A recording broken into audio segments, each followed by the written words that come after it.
दोस्तों, हूती लड़ाकों की तरफ से एक बहुत बड़ा हमला इजराइल पर किया गया है और इस हमले की वजह से आधा इजराइल खाली हो गया। जी हां, 40 लाख इजरायली छोड़कर भाग गए। आज मैं आपको दिखाने जा रहा हूं बड़ी खबर।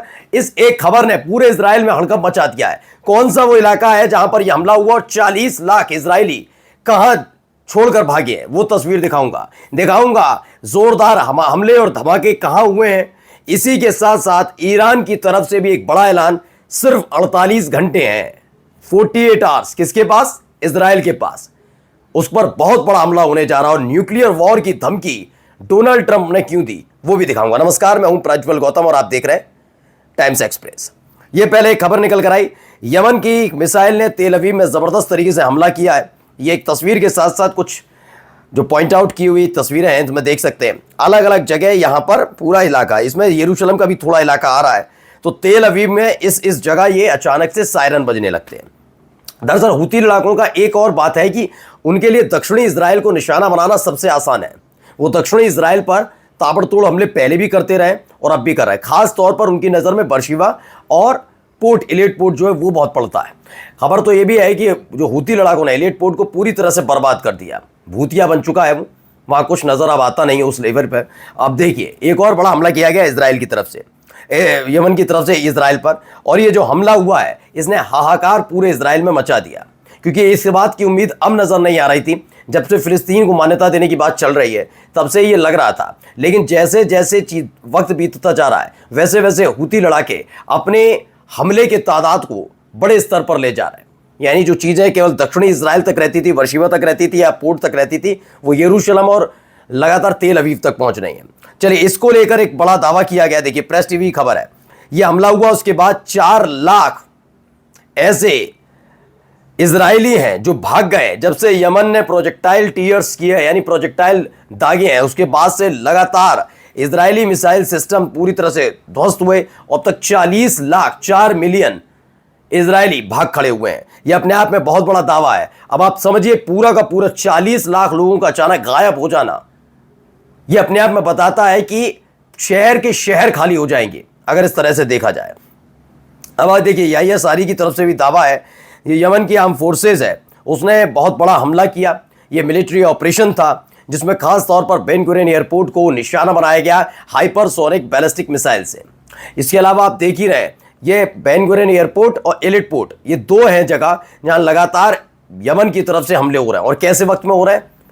जब यमन के हूती लड़ाके लगातार कहां खड़े हुए हैं? ये सारे के सारे खड़े हुए हैं सऊदी अरब से सटकर। अच्छा, सऊदी अरब की टेंशन भी बढ़ रही है, क्योंकि अगर मिडिल ईस्ट के इस पूरे सिचुएशन में तालिबानी आने के लिए तैयार बैठे हैं, तालिबानी लड़ाकों की एंट्री हो रही है, ये आप सब जानते हैं। हमने खबर पहले भी दिखाई थी, अभी इजराइल ने भी इस बात की हामी भर दी कि हाँ, हमास इसलिए ज़्यादा खूंखार हो गया क्योंकि उनके साथ तालिबानी लड़ाके आ गए। उनके पास अमेरिका के हथियार हैं, वही हथियार जिनका इस्तेमाल इजराइल हमास के खिलाफ कर रहा है, या फिर ये कहा जाए फिलिस्तीनियों के खिलाफ कर रहा है।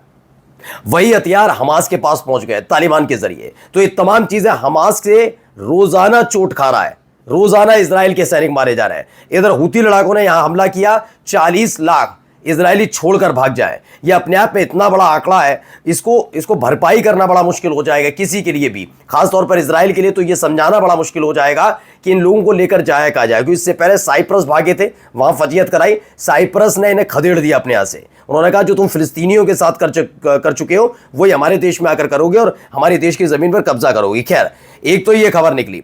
अब आइए एक एक करके वीडियो दिखाता चल रहा हूं। पहले वीडियो देखिए, ये देखिए, अचानक से एक जोरदार हमला। तो ये हमले के बाद खान यूनिस है गजा का, वहां पर ये हमला हुआ है।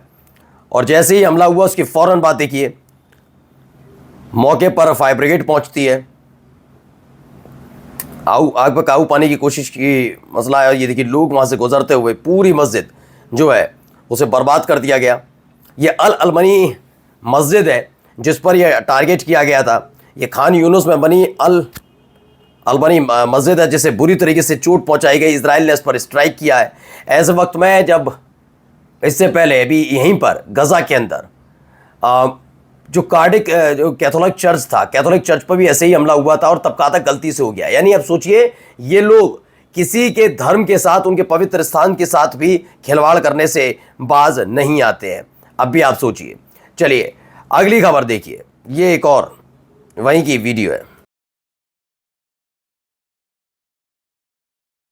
तो हमाद रेजिडेंशियल सिटी है, वहां पर इजराइल ने एक और हमला किया। ये भी खान यूनुस में है। तो यानी खान यूनुस को ताबड़तोड़ निशाना बनाया जा रहा है। वहां लगातार इस तरह से हमले हो रहे हैं। स्ट्राइक दर स्ट्राइक कहां की जा रही है? गजा के अंदर की जा रही है। अच्छा, एक तरफ यहां पर हमला हो रहा है, हमास बहुत ताकतवर हो गया है, दूसरी तरफ हूती लड़ाके लगातार हमला कर ही रहे हैं। यमन भी उनका पूरा साथ दे रहा है, और साथ साथ अगर सऊदी अरब अभी भी थोड़ी सी भी एंट्री देगा, देखिए इजराइल की क्या स्थिति बन जाए। अब ईरान ने एक बड़ा ऐलान किया है। ईरान ने कहा है कि 48 घंटे में इजराइल को वो पैरालाइज कर देगा, दिव्यांग बना देगा, मतलब कहीं का नहीं बचेगा इजराइल। अच्छा, ये क्यों कहना पड़ा? दरअसल अभी एक दिन पहले खबर आई थी कि रूस, उसने ईरान को चेताया और बताया कि उनके पास एक इंटेलिजेंस रिपोर्ट है। ये रिपोर्ट है खास तौर पर अमेरिका और इजराइल को लेकर। अमेरिका और इजराइल जो ये सीज फायर का दौर शुरू हुआ, इसमें अपनी ताकत को इकट्ठा कर रहा है। दरअसल अमेरिका को उस समय इतना पता नहीं था कि ईरान इतना ताकतवर निकल सकता है। इजराइल को भी लग रहा था कि अमेरिका कह रहा है तो मैं भी तैयार हूं। और हुआ क्या? ईरान पर हमला करवाया गया इजराइल के जरिए। बाद में जब इजराइल पर एक एक करके हमले हुए, अमेरिका भी सहम गया कि इतनी ज्यादा भारी तादाद में हमले हो रहे हैं।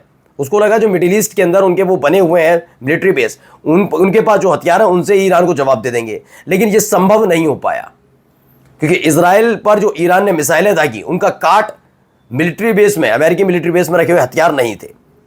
उसके बाद से ही सीज फायर, और सीज फायर के बाद ये तैयारी की जा रही थी कि ज्यादा से ज्यादा तादाद में मिडिल ईस्ट में अमेरिका अपने और खतरनाक हथियार को उतारे, उसी के बाद कुछ किया जाएगा। हाल ही में बेन गुरियन एयरपोर्ट पर अमेरिकन कार्गो प्लेन देखा गया। ये तमाम चीजें, तो माना जा रहा है सीज फायर का ये जो समय लिया जा रहा है, ये ईरान पर हमला करने के लिए लिया जा रहा है। लेकिन इस बार बता दिया गया 48 घंटे लगेंगे, सिर्फ 48 घंटे, जब हम बहुत जबरदस्त हमला करेंगे इजराइल पर और उसे पैरालाइज कर देंगे। लेकिन बात सिर्फ यहीं तक नहीं रहेगी। खबर एक और है, IRGC ने कहा था स्ट्रेट ऑफ हॉर्मूज जो है वो अमेरिकन शिप के लिए एक तरह से कब्रगाह बन जाएगा। जैसे लाल सागर, रेड सी, इजरायली शिप या इजराइल की तरफ जाने वाले शिप, इजरायली पोर्ट पर उतरने वाले शिप, उनके लिए कब्रगाह बना हुआ है, वैसे ही हम इसे भी ग्रेवयार्ड बनाने जा रहे हैं अमेरिकन शिप के लिए। अगर फिर से कोई हरकत की गई, तो अगर हमें प्रोवोक्ड किया गया, उकसाया गया, तो इस बार हम जबरदस्त हमला कर देंगे, स्पष्ट कर दिया गया है। चलिए एक और खबर देखिए। ट्रंप ने अब रूस को न्यूक्लियर धमकी दे दी है।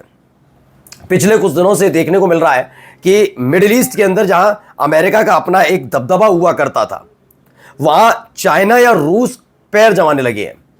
कई देश हैं अमेरिका से अपना दामन छुड़वाना चाहते हैं कि इनसे कोई दोस्ती ना रखी जाए। दुश्मनी ना हो तो दोस्ती ना, और दुश्मनी हो जाए दोस्ती ना रखी जाए, क्योंकि जब इससे थोड़ी दूरी बनाते हैं तो ये टैरिफ का, कभी किसी चीज का ध्यान देने लगते हैं। अब रूस जैसे जैसे मजबूत हो रहा है, अमेरिका वैसे ही वैसे कमजोर होता जा रहा है। अब अमेरिका की तरफ से, डोनाल्ड ट्रंप की तरफ से कहा गया न्यूक्लियर अटैक के बारे में कि वो न्यूक्लियर वॉर के लिए तैयार है। क्या वाकई तीसरा विश्व युद्ध होने जा रहा है? नमस्कार।